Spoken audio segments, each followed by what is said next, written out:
조선 중기 북방 국경과 가까운 깊은 산속 쇠맥골 눈보라가 몰아치는 겨울 해질 무렵이었습니다. 쇠맥골에 구만석이라는 대장장이가 살고 있었습니다. 29. 키가 장대만하고 힘이 황소 3마리는 좋게 되어 쇠를 다루는 솜씨만큼은 마을 어디서도 따라올 자가 없었습니다. 하지만 그는 말이 없었고 웃음이 없었고 타인에게 좀처럼 마음을 열지 않았습니다. 마을 사람들은 그를 반은 두려워하고 반은 미워하는 눈으로 바라봤지만 정작 만석은 그 시선들을 개의치 않았습니다. 그는 날마다 새벽에 일어나 산으로 올라가 쇠를 캐고 밤이 되면 홀로 망치를 들었습니다. 그것이 그의 하루였고 그의 세계였습니다. 그날도 마찬가지였습니다. 등에 무거운 쇠 덩어리를 짊어지고 산길을 내려오던 만석의 귀에 바람 소리 사이로 뭔가가 걸렸습니다. 짐승의 신음 같기도 하고 사람의 것 같기도 한 가늘고 낮은 소리였습니다. 만석은 걸음을 멈추었습니다. 소리가 나는 쪽으로 발을 옮겼습니다. 바위 틈새였습니다. 낡은 삼태기 안에 혼잎을 한 장을 뒤집어 쓴 채 웅크린 노인 뒤에 있었습니다. 입술은 파랗게 질렸고 손발은 이미 감각을 잃은 듯 미동도 없었습니다. 그 옆에는 비어있는 밥그릇 하나. 누가 봐도 누군가 일부러 두고 간 것이 분명했습니다. 육이었습니다. 부양할 수 없다는 이유로 늙은 부모를 산에 버리는 것. 나라에서 엄히 금하였으나 깊은 산골에서는 은밀히 행해지던 참혹한 현실이었습니다. 만석은 한참 그 노인을 바라보았습니다. 그리고 아무 말 없이 짊어진 쇠 덩어리를 내려놓았습니다. 자신의 두터운 속옷을 벗어 노인에게 덮어주었습니다. 찬바람이 살갗을 파고들었지만 그는 개의치 않았습니다. 노인이 실눈을 떴습니다. 흐릿하고 깊은 눈빛이었습니다. 그 안에 오래된 슬픔과 그보다 오래된 어떤 빛이 함께 있었습니다. 노인은 만석의 손에서 나는 냄새를 맡더니 아주 가늘게 중얼거렸습니다. 쇠냄새가. 만석은 말없이 노인을 안아 올렸습니다. 깃털처럼 가벼웠습니다. 그 가벼움에 오히려 가슴이 무거워지는 것을 만석은 느꼈습니다. 쇠 덩어리는 그대로 두고 왔습니다. 쇠는 내일 다시 캐면 되지만 사람의 목숨은 단 한 번뿐이니까요. 한 시즌을 넘게 걸어 마을 어귀에 당도했을 때 사람들이 놀라 몰려들었습니다. 만석이 품에 노인을 안고 있었기 때문입니다. 만석은 그 시선들에 아무 대꾸 없이 서둘러 자신의 집으로 향했습니다. 집에 돌아온 만석은 온돌방에 불을 지피고 부엌에서 쌀을 씻어 미음을 끓였습니다. 서툰 손이었지만 정성스러웠습니다. 미음한 사발을 가져와 노인의 입에 천천히 들었을 때 노인이 눈을 떴습니다. 오래 만석의 얼굴을 바라보았습니다. 왜 나를 데려왔소? 만석은 잠시 미음 사발을 내려다보다가 대답했습니다.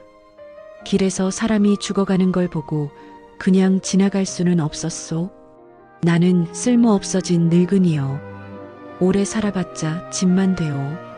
만석은 아무 말도 하지 않았습니다. 다만 미음을 한 숟갈 더 들어 노인의 입에 가져다 댔습니다. 그것이 만석의 대답이었습니다. 노인은 그날 밤 오래도록 잠들지 못했습니다. 천장을 바라보며 자신의 굳은 손을 들여다보았습니다. 마디마디에 새겨진 50년의 흔적. 그 손이 달빛 속에서 희미하게 떨렸습니다. 다음 날 아침 소문은 이미 마을에 퍼져 있었습니다. 이장이 만석을 찾아왔습니다. 만석아, 이분이 누구시냐? 가족이 있는 분이라면 관아에 신고를 해야 하지 않겠느냐? 가족이 산에 버린 분이요. 신고해서 다시 버려지게 할 수는 없소. 제가 모시겠소. 이장은 말을 잇지 못하고 돌아섰습니다. 마을 사람들은 수군거렸습니다. 가뜩이나 혼자 살기도 빠듯한 주제에 저러다 굶어 죽는다고. 하지만 만석은 개의치 않았습니다. 이미 마음이 정해진 사람에게 바깥의 말은 들리지 않는 법이니까요. 그렇게 두 사람의 동거가 시작되었습니다. 며칠이 지나자 노인은 조금씩 기운을 되찾았습니다. 그리고 이상한 일이 생기기 시작했습니다. 만석이 작업장에서 쇠를 두드리는 소리가 들릴 때마다 노인의 눈빛이 달라졌습니다. 멍하게 창밖을 바라보다가도 쇠소리가 나면 눈에 불이 켜지는 것 같았습니다. 노인은 그 눈빛의 의미를 아직 말하지 않았습니다. 하지만 만석은 보았습니다. 보고도 묻지 않았습니다. 어느 날 오후 노인은 천천히 일어나 작업장 문가에 섰습니다. 만석의 손놀림을 오래 바라보았습니다. 그리고 아주 작은 목소리로 말했습니다. 망치를 잡는 각도가 잘못되었소. 저리 치면 힘의 절반이 낭비되어. 만석이 고개를 들었습니다. 노인이 손을 내밀었습니다. 잠깐 빌려주시겠소? 만석은 말없이 망치를 건넸습니다. 노인의 굳은 손이 망치를 잡는 순간 무언가가 달라졌습니다. 손 하나가 달라지니 공기가 달라지는 것 같았습니다. 노인이 망치를 아주 작게 한번 휘둘렀습니다. 묵직하고 정확한 움직임이었습니다. 만석의 눈이 커졌습니다. 시간이 흘렀습니다. 두 사람은 어느새 함께 불 앞에 서게 되었습니다. 노인이 가르치고 만석이 두드렸습니다. 말이 없어도 통하는 것들이 생겼고 말하지 않아도 아는 것들이 쌓였습니다. 만석의 쇠붙이는 달라지기 시작했습니다. 소리가 달라졌고 무게가 달라졌고 손에 잡히는 느낌이 달라졌습니다. 마을 사람들이 알아채기 시작했습니다. 어느 날 저녁 만석이 작업장에서 멈추었습니다. 쇠붙이 하나가 자꾸 마음에 들지 않았습니다. 노인이 가까이 와서 만석의 손을 잡았습니다. 직접 각도를 잡아주었습니다. 힘을 너무 믿어서요. 쇠는 힘으로 다스리는 게 아니요. 쇠가 원하는 방향이 있어. 그걸 들어야 해요. 쇠가 원하는 방향이 있다고요? 정장인 모든 재료에는 결이 있어. 사람도 그렇지요. 억지로 꺾으면 부러지고 결을 따라가면 꽃이 핍니다. 만석은 한동안 그 말을 씹었습니다. 그리고 다시 망치를 들었습니다. 이번에는 힘을 뺐습니다. 쇠가 달리 울렸습니다.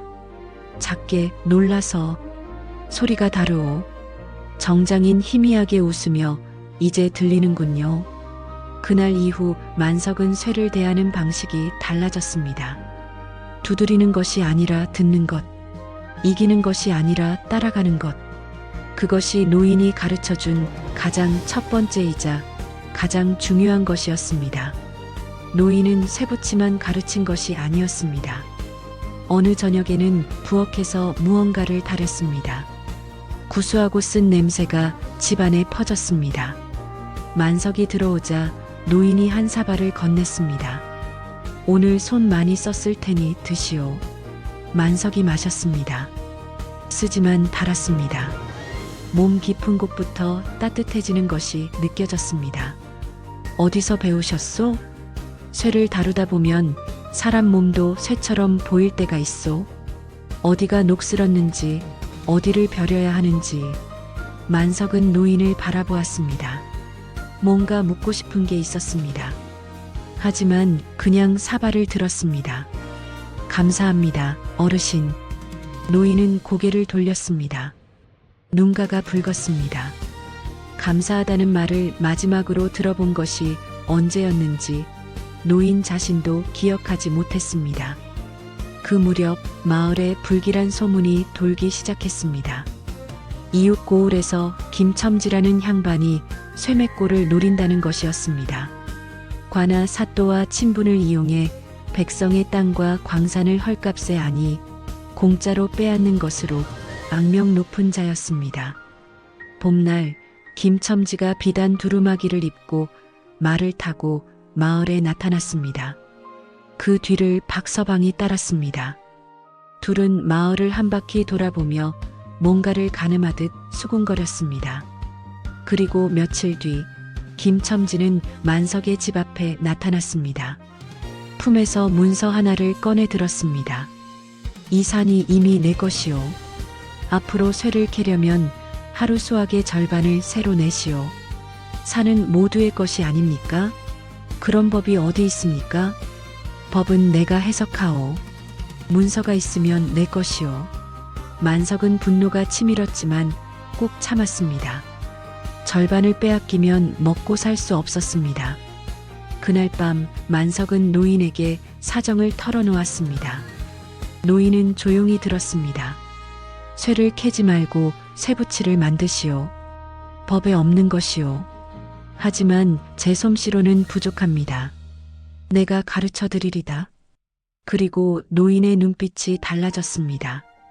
그 눈빛 안에 오래되고 단단한 것이 있었습니다. 두 사람은 녹그릇을 만들기 시작했습니다. 노인이 가르치는 대로 만석이 두드리고 완성된 것은 노인이 손질했습니다. 신기한 일이었습니다.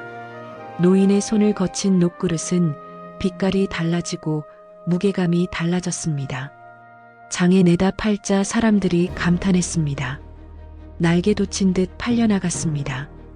하지만 이 소식이 김첨지의 귀에 들어갔습니다. 김첨지는 관할을 이용해 장사를 막았고 세금을 올렸고 밤에 사람을 보내 대장간의 쇠붙이를 망쳐놓았습니다. 마을 전체가 흔들렸습니다.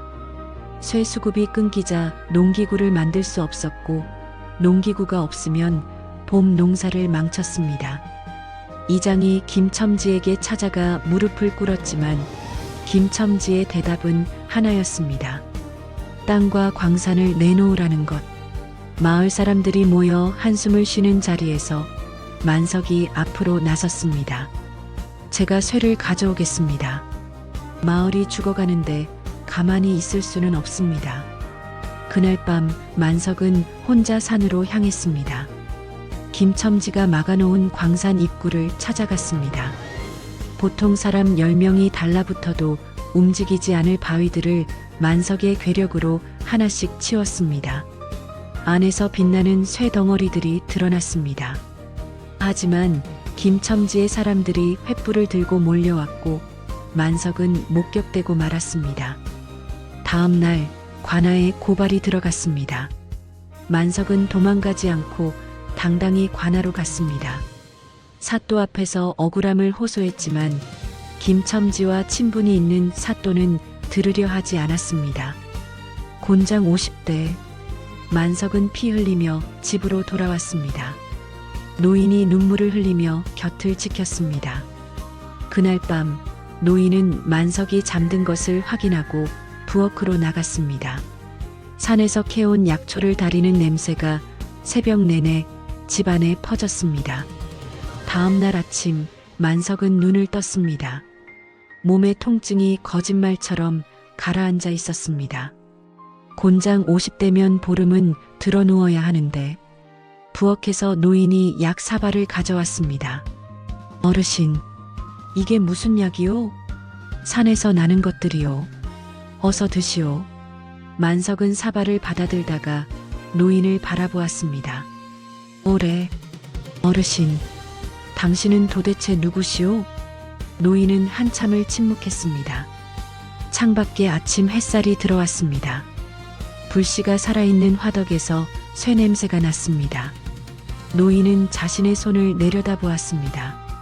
굳어진 마디마디, 50년의 흔적. 만석씨, 이제 말해야 할 것 같소? 노인이 입을 열었습니다. 그는 선왕 시절 궁궐 철혈각의 수석 장인이었습니다. 임금의 무기와 갑옷을 50년간 빚었습니다. 가장 단단한 쇠, 가장 정교한 칼, 가장 아름다운 갑옷 모두 이 손에서 나왔습니다. 하지만 늙고 병들자 궁에서 쫓겨났습니다. 고향으로 돌아갔더니 자식들의 눈빛이 달랐습니다. 말하지 않아도 알 수 있는 것들이 있었습니다. 결국 그들은 노인을 산에 버렸습니다. 그리고 만석이 왔습니다. 산에서 죽을 줄 알았소. 그런데 만석 씨가 와주었소. 긴 침묵이 흘렀습니다. 만석은 천천히 일어났습니다. 그리고 노인 앞에 무릎을 꿇었습니다. 어르신, 제가 무식하여 어른인지 몰라 뵙고 함부로 대했습니다. 용서하십시오. 함부로 대한 게 아니오. 살려주었소. 그것이 전부요. 어르신, 이제 제가 아들로 모시겠소. 이미 그리 살고 있었지만 이제는 말로도 하겠소. 노인은 눈을 감았습니다. 눈물 한 줄기가 흘렀습니다. 이 사람 앞에서 처음으로 노인은 오래된 것들을 내려놓을 수 있었습니다. 화덕에 불이 타올랐습니다. 두 사람은 한동안 그 앞에 나란히 앉아 있었습니다. 말이 없었습니다. 말이 필요 없었습니다. 소문이 퍼져나갔습니다. 철혈각의 수석 장인이 쇠맥골에 있다는 것. 멀리서 사람들이 찾아왔습니다. 만석의 철혈 공방 쇠에서 피를 뽑아내듯 정성으로 빚는 집 은순식간에 경상도에서 이름이 났습니다. 한양에서까지 찾아오는 손님이 생겼습니다. 하지만 이 소식이 또다시 김첨지의 귀에 들어갔습니다. 김첨지는 이번에는 다른 방법을 썼습니다. 노인이 요술을 부리는 도깨비라는 소문을 마을에 풀었습니다. 처음에는 몇몇이 수군거리더니 시간이 지나자 마을 사람들이 만석의 집 앞에 모여들었습니다. 노인이 집 밖으로 나왔습니다. 조용하고 힘있는 목소리로 말했습니다. 정장인 저는 도깨비가 아닙니다. 50년간 궁궐에서 임금님을 모셨던 수석 장인이었을 뿐입니다. 쇠붙이를 잘 만드는 것은 요술 때문이 아니라 오랜 세월 쌓은 정성 덕분입니다. 여러분께서도 정성을 다하면 같은 솜씨를 낼 수 있습니다. 한 안악이 앞으로 나서며 물었습니다. 그럼 어찌 산에 버려져 계셨습니까? 늙고 쓸모 없어지자 자식들이 버렸습니다. 마을이 조용해졌습니다. 아무도 말을 잇지 못했습니다. 이장이 앞으로 나서 깊이 머리를 숙였습니다. 아이야, 아니 장인님, 송구합니다. 우리가 소문에 현혹되었습니다. 노인은 따뜻하게 웃었습니다. 마을 사람들이 하나둘씩 고개를 숙였습니다. 그리고 그 다음 날 노인은 만석에게 아무 말 없이 홀로 관하로 향했습니다. 나졸들이 막아섰습니다. 노인은 물러서지 않았습니다. 나는 선왕 시절 철혈각의 정장인이요. 사또께 드릴 말씀이 있소. 사또가 나왔습니다. 노인을 보는 순간 굳었습니다. 젊은 시절 궁에서 잠깐 일했던 사또는 정장인의 이름을 알고 있었습니다. 이게 어인 일입니까? 제가 정장인님을 이런 곳에서 뵙게 되다니. 노인은 차분하게 사또에게 사정을 말했습니다. 김첨지가 어떻게 마을을 쥐어짰는지, 거짓 문서, 독점, 협박, 뇌물, 하나하나. 사또는 점점 얼굴이 붉어졌습니다. 자신이 눈을 감아주었던 것들이 이 노인의 입을 통해 낱낱이 드러났습니다. 제가 살피지 못한 죄가 크습니다. 장인님, 당장 조사하겠습니다. 며칠 뒤 관아의 나졸들이 김첨지를 잡아갔습니다. 조사 결과 비리는 끝이 없었습니다. 거짓 문서로 빼앗은 땅들이 원래 주인들에게 돌아왔습니다. 마을 사람들의 환호 소리가 쇠맥골 골짜기를 울렸습니다. 만석은 돌아온 노인을 대문 앞에서 맞았습니다. 어르신, 혼자 가셨습니까? 만석 씨가 알았으면 말렸을 것이오. 그건 맞소. 두 사람은 잠시 서로를 바라보다가 만석이 먼저 웃었습니다. 오랫동안 만석이 그렇게 웃는 것을 마을 사람들은 본 적이 없었습니다. 철혈 공방은 날로 번창했습니다. 만석은 새벽부터 쇠를 두드렸고 노인은 그 옆에서 조용히 지켰습니다. 손님이 오면 만석이 대했고 손님이 가면 노인이 만석의 솜씨를 매만졌습니다. 젊은이들이 배우러 찾아왔고 노인은 기꺼이 가르쳤습니다. 쇠매골은 달라졌습니다. 마을 전체에 쇠 두드리는 소리가 울렸고 그 소리는 활기차고 단단했습니다. 어느 저녁 두 사람이 작업장 툇마루에 나란히 앉아 있었습니다. 노을이 붉었습니다. 만석 씨, 당신은 나를 거두었소. 처음부터 아무 이유 없이. 이유야 있었소. 길에 사람이 죽어가고 있었으니까. 그게 이유가 되는 사람이 많지 않소. 이 세상에. 만석은 말이 없었습니다. 다만 노을을 보았습니다. 만석 씨, 당신이 나를 산에서 데려온 그날이 내 인생에서 가장 행복한 날이었소. 오래 침묵 후, 나도 그렇소, 어르신. 그리고 어느 날 낯선 사람들이 찾아왔습니다. 중년의 남녀 둘, 노인의 자식들이었습니다. 노인이 살아계시다는 소문을 듣고 찾아온 것이었습니다. 노인은 그들을 보았습니다. 한참을 바라보았습니다. 그 눈빛 속에 분노도 그리움도 지나갔습니다. 고개를 조아리며 아버지, 잘못했습니다. 제발 함께 가주십시오. 용서는 하겠다. 하지만 함께 갈 수는 없다. 나는 여기 있겠다. 내가 선택한 자리요. 자식들은 깊이 절하고 떠났습니다. 노인은 그 등을 바라보았습니다. 눈물도 없었습니다. 다만 한결 가벼워진 얼굴이었습니다. 만석이 옆에 섰습니다. 말없이 이제 정말 자유롭구나. 세월이 흘렀습니다. 만석의 철혈 공방은 경상도에서 가장 이름난 대장간이 되었습니다. 만석은 60이 넘어서도 새벽마다 망치를 들었고 노인은 90의 나이에도 작업장 곁을 지켰습니다. 제자들이 생겼고 제자의 제자들이 생겼습니다. 쇠매골은 더 이상 깊은 산골의 작은 마을이 아니었습니다. 쇠붙이의 고장으로 이름이 났고 사람들이 모여들었고 마을이 살았습니다. 그러나 세월은 누구도 이기지 못합니다. 가을이 깊어지던 어느 날 노인이 만석을 불렀습니다. 온돌방에 나란히 앉았습니다. 노인의 손이 만석의 손 위에 얹혔습니다. 굳은 손과 굳은 손. 만석 씨, 내가 산에서 죽지 않고 여기까지 왔소. 눈물을 참으며. 예, 어르신. 남은 세월이 이리 풍성할 줄 몰랐소. 고맙소. 제가 더 고맙소, 어르신.